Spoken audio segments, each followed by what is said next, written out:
Salut les mamans ambitieuses. Peut-être que votre enfant pique des crises à chaque fois que vous lui dites non. Il veut tout de suite et il a tendance à s'énerver à chaque fois qu'il perd à un jeu. Alors comment faire pour aider votre enfant à tolérer la frustration? Je suis Marine Duvouldi et j'accompagne les familles vers la parentalité positive.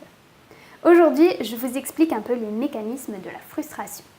La première chose à savoir, c'est qu'un enfant, avant 4 ans, n'a pas la capacité de résister à la tentation. Autant dire que si vous passez devant un marchand de glace, c'est loupé, il va vouloir sa glace et il va vous la demander. Il n'aura pas la capacité de résister à cette tentation-là.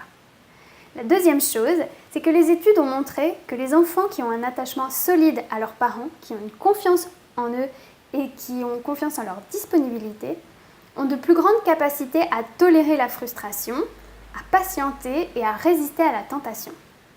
Et enfin, ce qu'il y a de super, c'est que tolérer la frustration, ça s'apprend. Alors justement, comment faire? Déjà, dans un premier temps, vous pouvez éviter les tentations. Plutôt que de passer devant le marchand de glace, je vous invite à passer de l'autre côté. Ça évitera certainement une crise si vous ne voulez pas lui acheter une glace. Ça, c'est une stratégie d'évitement. Sinon, vous pouvez adopter des stratégies de substitution. Par exemple, votre enfant a l'habitude de faire un caprice lorsque la balançoire est prise et il aimerait pouvoir en faire tout de suite. Donc, avant de partir au parc, vous pouvez lui proposer des petites phrases du style « Ok, bon, alors si tu arrives à la balançoire, qu'est-ce que tu peux faire si elle est prise ?» Et vous l'invitez à trouver des solutions. Donc, je peux sauter à pieds joints ou à cloche-pied jusqu'à ce qu'elle soit libre. Je peux tourner autour du parc.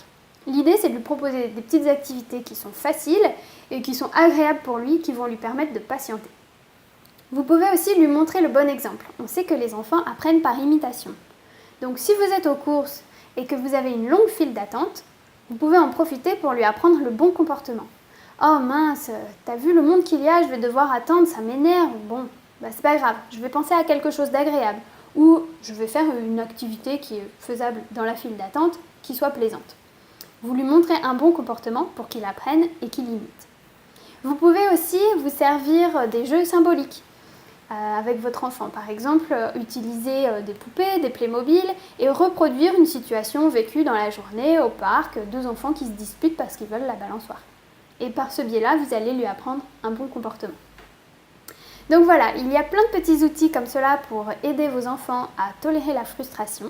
Et si vous voulez en savoir plus sur la parentalité positive, inscrivez-vous à ma chaîne YouTube ou sur la newsletter du blog versuneparentalitépositive.com. Je vous remercie, à bientôt.